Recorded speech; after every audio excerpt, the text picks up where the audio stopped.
a voice in me, and we're going to show them that this is a force to be reckoned with, and they're just not, you know, bystanders or misinformed people, that we are the majority and that people have a right to be heard. And that's what we're going to do. So thank you to Patrick, thank you to Judy, thank you to all of you showing up, and we're going to do this. It's only going to get bigger. Yeah.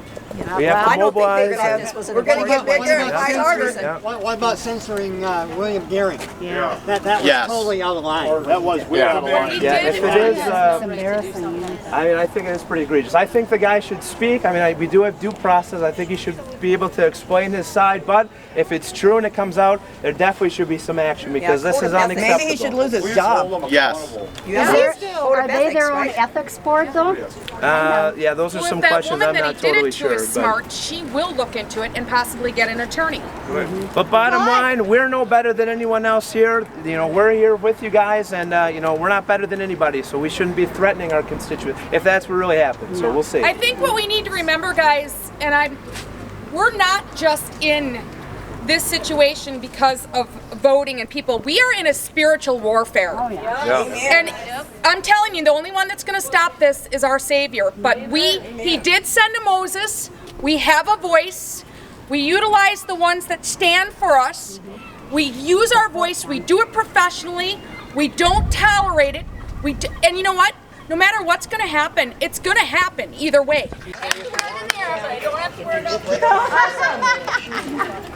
Hey everybody, I'm Justin Webb. Can you hear me? Is this good?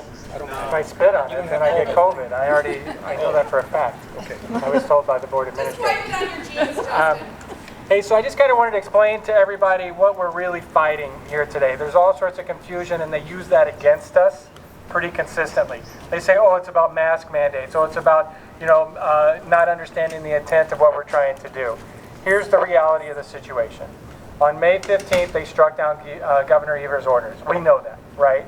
So immediately following that, the Wisconsin Counties Association started putting guidance together on how the local municipalities could help enforce Governor Evers' order that was already struck down by the Supreme Court.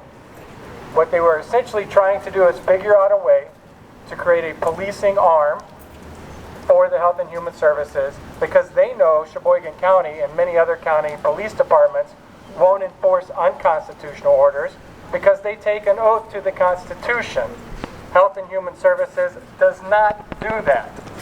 So I would encourage all of you to get the document. It's from Wisconsin Counties Association. It is their guidance for COVID-19.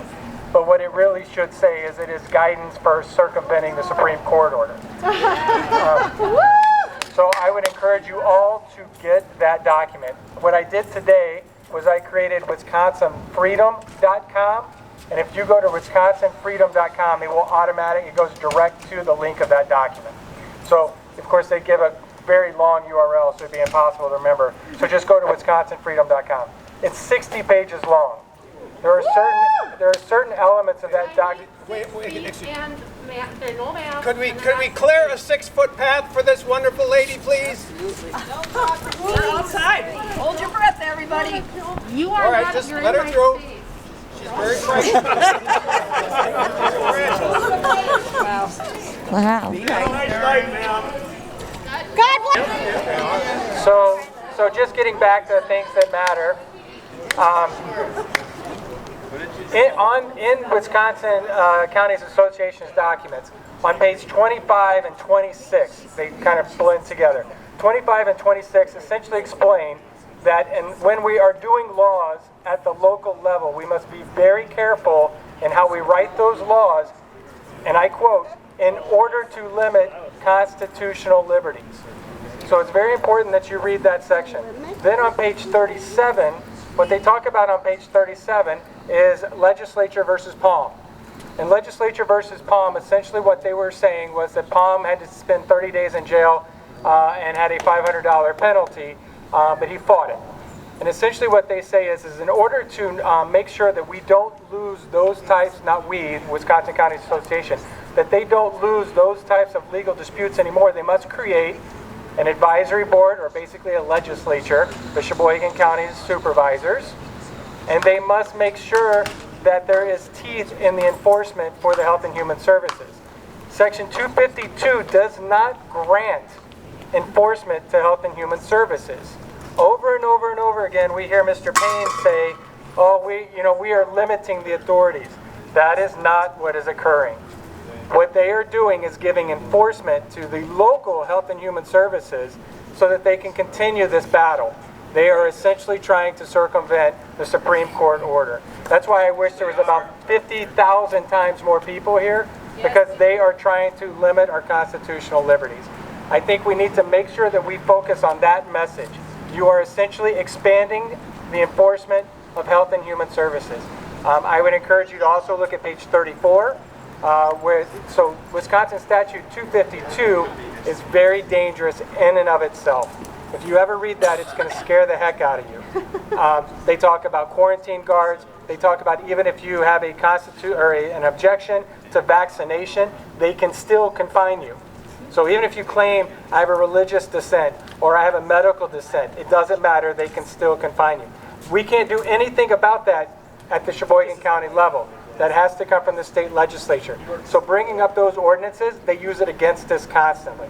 So let's just focus on the expansion of policing powers of Health and Human Services at the county level, and they can't use anything else against us. Thank you. Thank you. Also, this stuff is not limited to the COVID.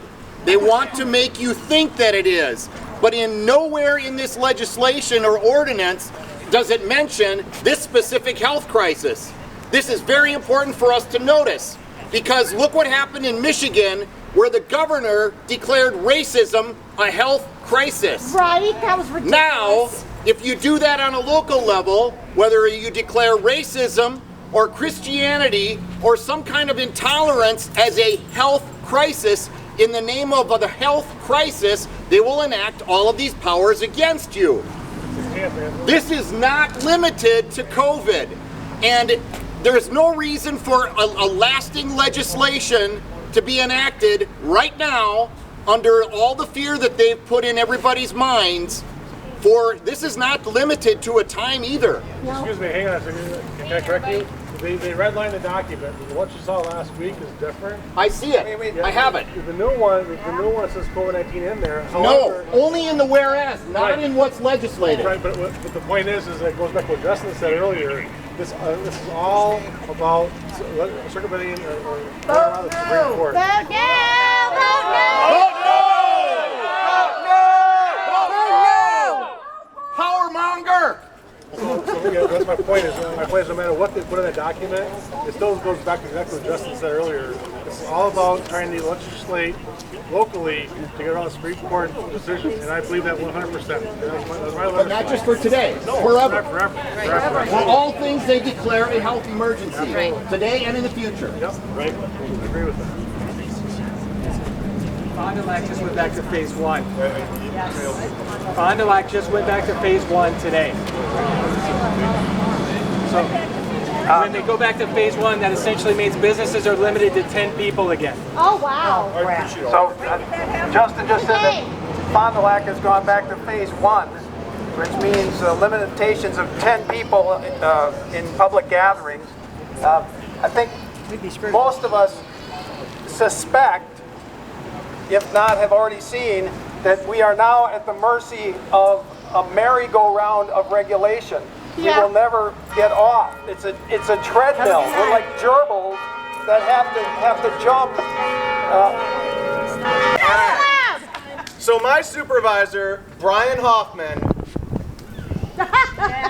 Who just walked in, is telling constituents that he doesn't care. He doesn't care. He told one constituent that he will only start caring when there's between 1,500 and 1,800 people showing up to protest. So I challenge all of us to get at least 2,000 people here to show them that we care.